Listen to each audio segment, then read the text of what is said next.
Hey everyone, I'm Nico, and in this episode we're going to take a closer look at what exactly made Jake E. Lee's solo on Bark at the Moon so captivating that it's still being covered by guitar players around the world 40 years later. My original idea was just to record and upload a cover of the solo, but then I started thinking about how it's still such a relevant bit of guitar playing after so many years, and how it's all due to its exceptional structure, phrasing, and Jake's highly impassioned performance. So I figured it would be more interesting to discuss what made it so special. And of course, I'm still going to play the solo at the end of this. Now, this isn't going to be a tutorial on how to play the solo note for note, but more of an analysis to help you better understand how it works, what's behind it musically, and what it is about this solo that still elicits such a strong emotional reaction, even in those of us who've heard it 10,000 times. Before we get to the actual solo, I think it's really important to look at what the rhythm guitar is doing. And this is something that all too often gets overlooked because Jake's solo is awesome and everyone wants to learn the licks. But the truth is, the accompaniment is a big part of what makes the solo so good in the first place. And this is because a great chord progression with the right rhythm lends itself to much better melodic ideas and motifs, and also better overall phrasing than a bland or ordinary accompaniment. So we're in the key of D minor, and the chords used are D, C, B flat, A, G. These are all power chords, so neither major nor minor, and there's also a G over B at the end, borrowed from D major to add some chromatic tension at the solo's climax. So let me play that for you now.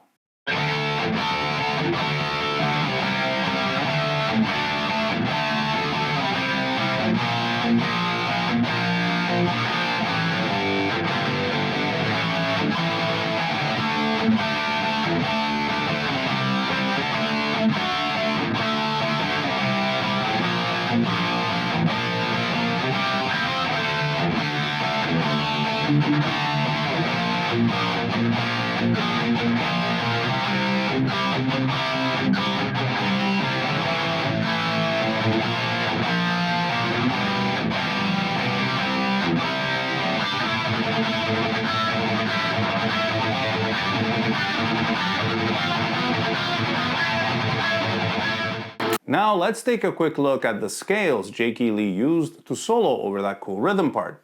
Now most of the solo is based on the Aeolian mode, or D natural minor scale, and he's using the standard 6th string root box for a big part of it.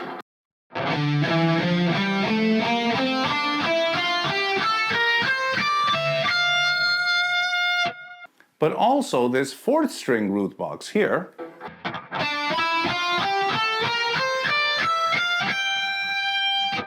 with this variation that extends to the 17th fret for that one slightly stretched lick.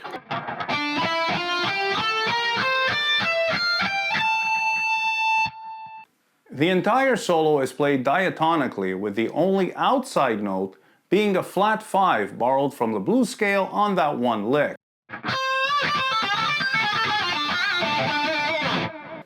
Even the last 3 fast runs are all diatonic, with no chromatics at all.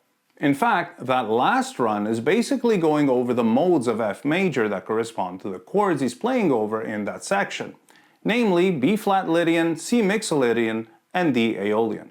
Finally, I want to talk a little bit about some of the key elements and overall structure that make up this great solo, because it's particularly well put together. So it starts with a strong opening lick that is instantly recognizable, even though he's not doing anything earth-shattering or particularly inventive and original. The brilliance of Jake here was in taking some familiar ideas and making them his own. Most people start a solo like this on the tonic, perhaps with a whole step bend. But Jake starts on the flat 7th to create some tension right from the get-go, and then hits the note again, this time with a bend to the tonic. And the effect is so satisfying, but it also grabs your attention, especially with the wide and intense vibrato he applies. He then plays the most standard rock solo pattern. But he holds that last bend for 3 beats, and then pivots off the release to go into this very recognizable bit with a pinch harmonic and such a wide vibrato that it feels like he's hitting the note twice.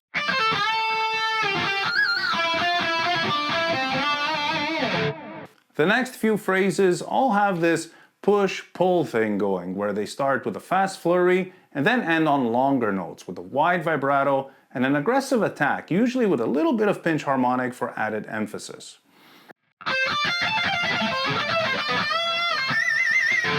Like many great solos, Jake throws in a simple but very strong melodic hook as a distinct signature before the final flurry to the climax.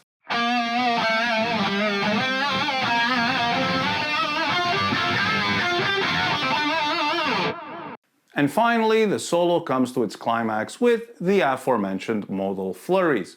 What I love about this part is that the first two runs over B flat and C end on the sixth of each chord, which is the fifth of the next chord.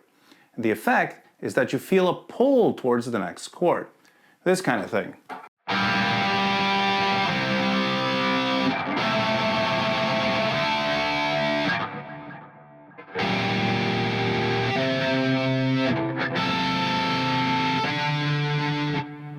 The first two runs cover 2 octaves, and then on the third run he keeps climbing to a third octave with an ascending-descending motif that is absolutely exhilarating.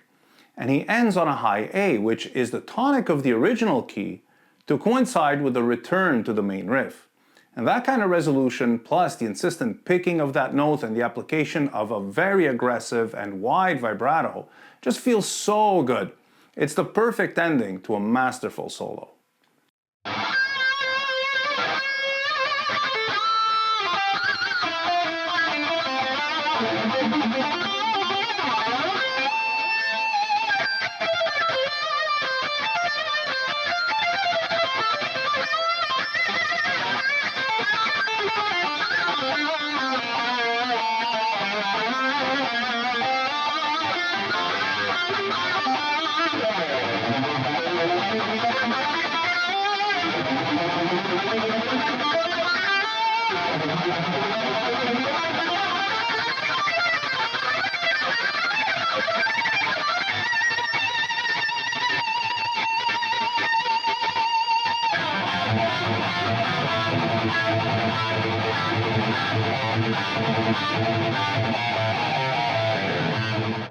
One last thing I want to say that I think is absolutely fundamental to a solo like this is that while it may be fun and somewhat rewarding to learn it note for note, it's much more important to capture the emotional intent. A bit like a dialogue in a movie scene.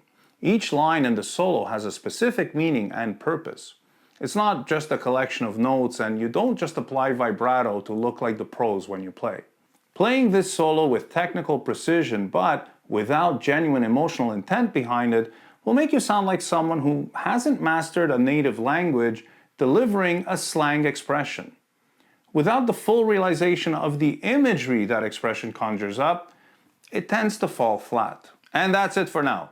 I hope you enjoyed this episode and that I was able to provide at least some of you with some additional insights on this iconic solo. Let me know your thoughts and questions in the comments, and if there are any solos you'd like me to discuss in a future video. Thank you all so much for watching. Cheers!